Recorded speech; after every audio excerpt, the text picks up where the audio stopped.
बिस्मिल्लाहिर्रहमानिर्रहीम। अस्सलाम वालेकुम नाज़रीन। मारूफ एस्ट्रोलॉजर, रिलीजियस स्कॉलर और बिजनेस कंसल्टेंट मोहम्मद उसामा अली साहब हमारे साथ मौजूद हैं। उसामा साहब, कीमती वक्त देने का बहुत बहुत शुक्रिया सर। दुनिया भर के अंदर मनाजर जो बन रहे हैं, जो मंजरनामा बन रहा है, डेवलप हो रही हैं चीजें, वो पता देती हैं कि कोई बड़ी जंग जो है वो दस्तक दे रही है आने वाले दिनों के अंदर। रशिया और यूक्रेन का जो फ्रंट है वो बंद नहीं हुआ अभी तक। आपने प्रिडिक्ट किया था कि ऐलानात के बावजूद ये बंद नहीं होगा, वो बंद नहीं हुआ। गजा की जंग बंदी की बातें हुई थी, वो दोबारा से शुरू हो गया। सैकड़ों बल्कि हजारों फलस्तीनी जो हैं वो जंग बंदी के बाद वाले फेज के अंदर भी शहीद हो चुके हैं। यमन के ऊपर खुद अमेरिका जो है बमबारी कर रहा है, रोजाना की बुनियादों पे बड़े पैमाने पे लोग जो है वहां पे शहीद हो रहे हैं।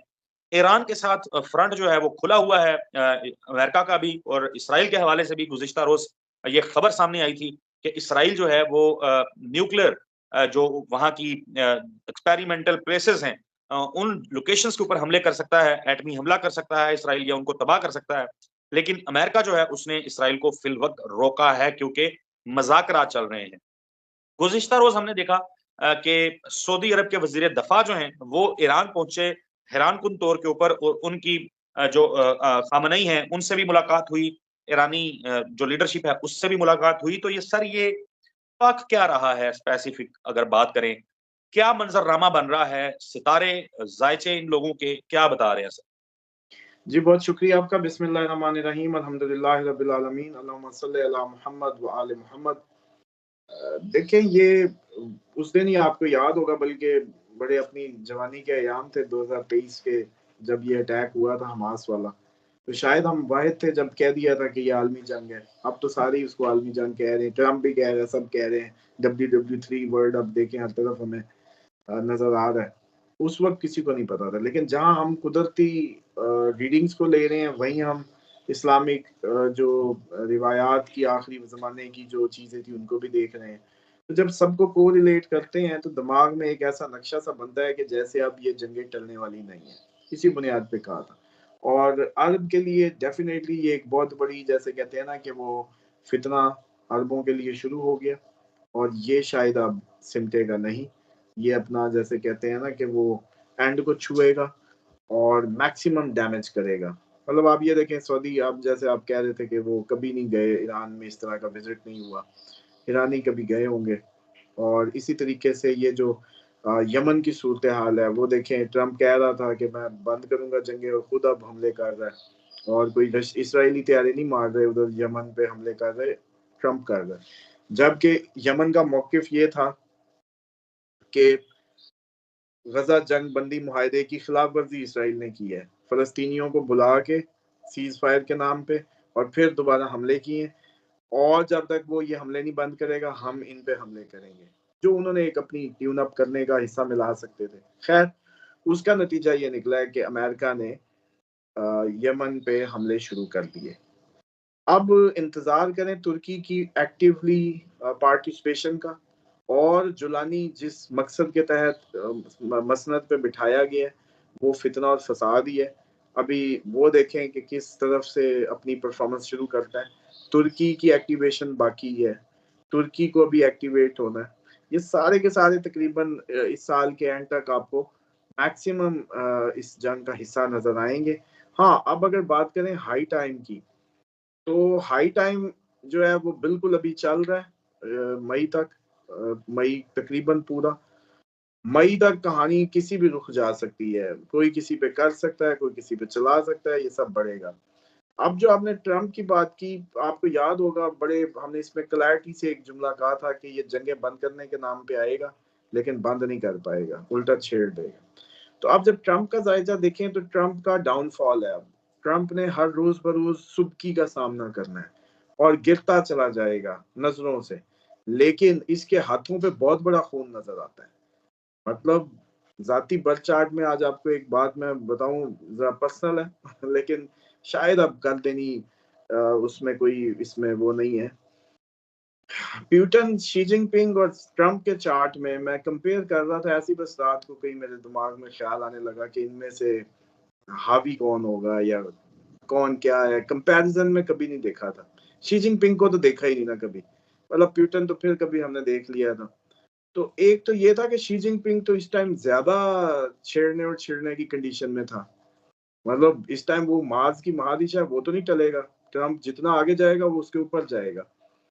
तो उसके बाद उसका भी शी जिनपिंग का भी टाइम कुछ अरसे बाद कोई इस साल के एंड तक, वो एग्ज़ैक्ट डेट किसी दिन अगले प्रोग्राम में मैं दे दूँगा, अभी मेरे एग्ज़ैक्ट ज़हन में नहीं रही।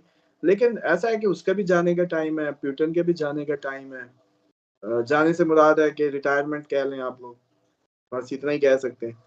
और साथ लेकिन अगर जी, ट्रम्प वर्सेस शी जिनपिंग को देखा जाए तो Xi Jinping is strong, more stronger personality Trump से ज्यादा। लेकिन ट्रम्प जो है ना सर जी, ट्रम्प है वो क्या कहते हैं क्या कहते हैं, इलीगल चाइल्ड कहें, क्या कहें उसको इंग्लिश में, ये अपने बर्थ चार्ट के हिसाब से। तो फिर मुझे लगता है कि हमेशा हमने इस्लाम की हिस्ट्री में भी, माजी में भी देखा, जो कि सूरत कौसर में भी है, जो बताती है कि यार नबी आपका जो दुश्मन है वो दुम कटा होगा या बे औलाद रहेगा। यानी कि अगर आप उसके बच्चे चल भी रहे हैं जो हमें मुस्तकबिल में नबी पाक सल्लल्लाहु अलैहि वसल्लम के दुश्मनों में नजर आए, लेकिन वो हरामी थे बेसिकली। तो सूरत कौसर ने उसको इंडोर्स किया। और अब भी मुझे लगता है कि इन तीनों में से जब ट्रम्प का चार्ट देखा तो वो यही बोला जो मैं अर्ज कर रहा हूँ। तो उससे मुझे ये लगता है कि इसके हाथों पे बहुत बड़ा खून लिखा है। राइट। यमन से उसामा शुरू साहब, होगी। मैं चाहूंगा आप कैरी कीजिएगा, गुफ्तगू आगे बढ़ाइएगा। इस वक्त का जो मंजरनामा है वो देखें, रजब तैयब उर्दवान ने अपने मुखालफिन को चुन चुन के जेलों में डाल दिया।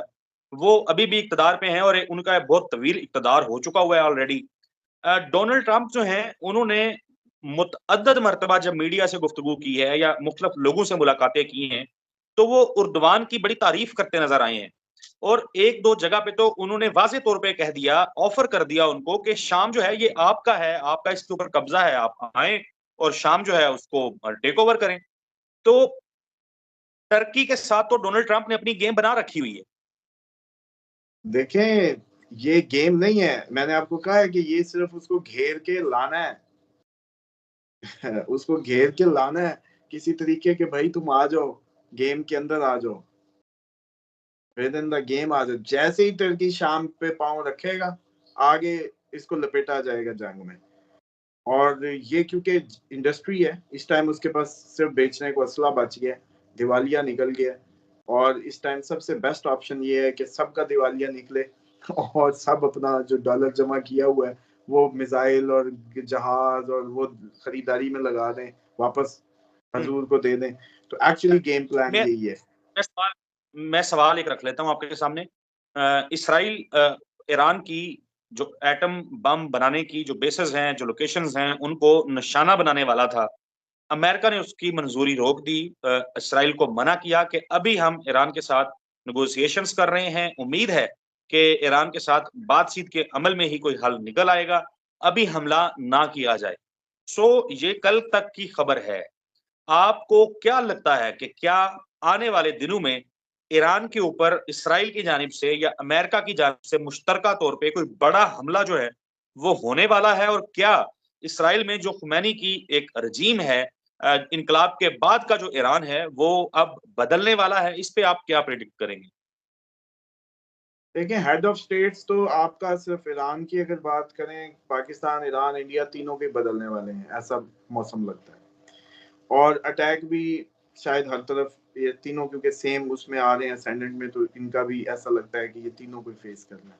लेकिन आपने क्योंकि स्पेसिफिकली ईरान की बात की है, तो yes there is a chance कि ईरान के सुप्रीम कमांडर जो है खतरे में, या कम से कम उनकी दोबारा लीडरशिप में तब्दीली है। प्लस जो हमला है वो भी मतवक्के है। और उसके साथ साथ जो इनका भी अपने जो जैसे कहते हैं ना कि रिवायती पार्टनर से हट के कोई नई पार्टनरशिप्स में जाने के भी भरपूर चांसेस है खारजी तौर पे। जैसे हमने पाकिस्तान का प्रेडिक्ट किया हुआ है, आपको याद होगा इस साल के भी शुरू में पीछे से। तो ये लोग अपने अलाइज, अपने दोस्त शायद बदलें, ये सारे मुल्क, इंडिया, पाकिस्तान, ईरान सब भी। लेकिन ईरान की अगर स्पेसिफिकली बात करें तो दो टोक बात है कि यस, इस साल leadership change plus a big attack possible है। ओके, आपने चूंकि पाकिस्तान की बात भी कर दी है ईरान के साथ साथ, कि पाकिस्तान की दोस्तियां तब्दील होनी है, तो पाकिस्तान अरसा दराज से तो यही बताया जा रहा था कि चीन अपना यार है, उस पे जानिसार है।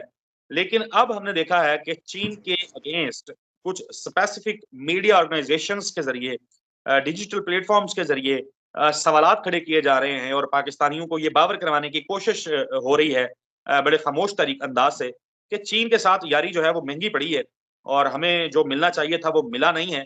और फिर हमने देखा कि अमेरिका से भी पाकिस्तान में लोगों का आना जाना लगा हुआ है, सेनेटर्स होके गए हैं और ताल्लुकात में कोई गर्मजोशी जो है वो थोड़ी नजर आ रही है। तो कहीं ऐसा तो नहीं है कि दोस्त के तौर पे अमेरिका जो है वो चीन को रिप्लेस करने वाला है पाकिस्तान के लिए?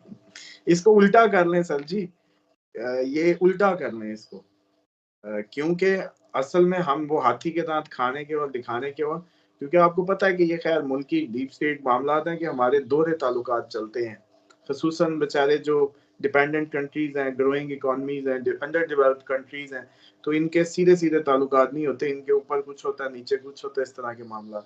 तो बस जो आपका सवाल है आप उसको उल्टा कर लें, ये पॉसिबल है। Right, right. हम इस पे तफसील के साथ आने वाली वीडियोस के अंदर ज़रूर बात करेंगे। उसामा साहब आपका बहुत-बहुत शुक्रिया। नाज़रीन, आपने उसामा साहब की गुफ्तगू सुनी। उसामा साहब का नंबर हमारी स्क्रीन के ऊपर है। मज़ीद कुछ जानना चाहते हैं तो आप उसामा भाई से कॉन्टैक्ट कर सकते हैं और अपने जो सवालात हैं वो उसामा साहब के सामने रख सकते हैं। हमें इजाज़त दीजिए। अगली वीडियो में नए टॉपिक के साथ मिलेंगे। तब तक के लिए अल्लाह हाफ़िज़।